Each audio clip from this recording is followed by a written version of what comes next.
Hello everyone, কেমন আছেন সবাই? আশা করি সবাই ভালো আছেন, সেই সাথে আমিও ভালো আছি। আজকে আমি আপনাদেরকে দেখাবো এই প্রিন্সেস কেকটা আমি কিভাবে করেছিলাম। প্রথমে আমি প্রিন্সেস স্টিকারটা বসিয়ে দিয়েছি। এরপর কেকের মধ্যে আমি ড্র করে নিয়েছি। আমি যতটুকু ড্র করেছি ততটুকুর মধ্যে একটা সুন্দর করে গাউন তৈরি করে দিব। আর গাউনটা আমি করতেছি একটা রোজ নজলের সাহায্যে।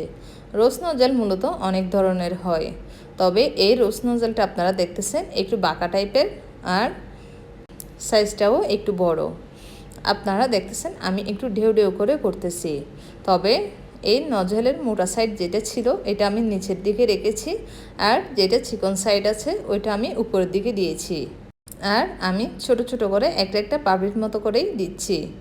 আমি অনেক লম্বা লম্বা করে টানতেছি না, তার কারণ হচ্ছে বেশি লম্বা লম্বা করে টানলে বড় বড় টাইপের এক ধরনের পাপড়ি হবে, আর দেখতে তেমন একটা ভালো লাগবে না। আর এই গাউনগুলো করার সময় একটা জিনিস খেয়াল রাখবেন, নিচে বড় হবে, এরপর আস্তে আস্তে করে উপর দিয়ে যত উপর উঠবে তত ছোট হবে। কারণ আমরা যে এই ধরনের গাউনগুলো পরি ওইগুলো ওই ধরনের থাকে, নিচের সাইডটা একটু বড় থাকে, এরপর যত উপরে উঠবেন আস্তে আস্তে তত ছোট হয়ে হয়ে উপরে উঠে। সেজন্য আমি কেকেও সেমভাবে করতেছি। এই তো আমার নিচের গাউনটা করা প্রায় হয়ে গেছে। নিচের সাইডটা করা হয়ে গেলে আমি উপরে একটা হাফ বডিটা দিয়ে দিব। উপরের বডিটা দেওয়ার সময় আপনারা একটা জিনিস খেয়াল করবেন, সেটা হচ্ছে যে আমি একটু বাঁকা করে চাপ দিচ্ছি যাতে একটু ফোলা থাকে। সব সময় এ ধরনের গাউনের হাফ বডিটা একটু ফুলে উঠে। সামনের সাইডটা বিভিন্ন ফ্লাওয়ার দিয়েও করা হয় বিভিন্ন সময়, যাতে একটু ফোলা টাইপের দেখলে একটু সুন্দর লাগে। তো আমি মূলত ওভাবেই করলাম। গাউনটা যখন সম্পূর্ণ রেডি হয়ে গেছে তখন দেখেন কি সুন্দর লাগতেছে, মনে হচ্ছে একটা ডল খুব সুন্দর একটা গাউন পরে আছে, তাই না?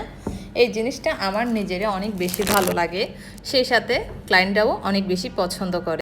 এরপর আমি দিয়ে দিচ্ছি কিছু সেরি ফ্লাওয়ারগুলো দেওয়ার সময় আমি সেম নজলটা দিয়ে করতেছি। নজলটা দিয়ে আপনারা চাইলে একটু বড় সাইজেরও করতে পারবেন, চাইলে ছোট সাইজেরও করতে পারবেন। দুই সাইজের ফ্লাওয়ার হয় এটা দিয়ে। একটু আপনি বেশি জোরে প্রেস করে যদি লম্বা করে টান দেন তখন ফ্লাওয়ারগুলো বড় হয়, আর আস্তে করে ছোট করে যদি প্রেস করেন তাহলে ফ্লাওয়ারগুলো ছোট হয়। আর এই কেকটা যে ক্লায়েন্ট অর্ডার করেছেন উনি আমাকে কোনো ডিজাইন দেননি, উনি হচ্ছে আমার যার পরিচিত।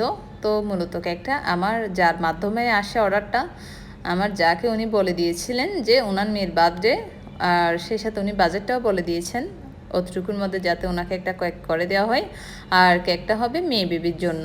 আর উনি আমার থেকে এই কেকটা নিয়ে অনেক লং জার্নি করে তারপর ওনার বাড়িতে নিয়ে গেছে। ওনার বাড়িতে আমার বাড়ি থেকে যাওয়ার লোকেশনটা হচ্ছে প্রায় আপনার ধরেন 2-2.5 ঘন্টা ওইরকম হবে। এরপর দেখতেছেন ফ্লাওয়ার সবগুলো আমার রেডি হয়ে গেছে। ফ্লাওয়ার সব যখন রেডি হয়ে যাবে তখন আমি কিছু গোল্ডেন পালস দিয়ে দিব।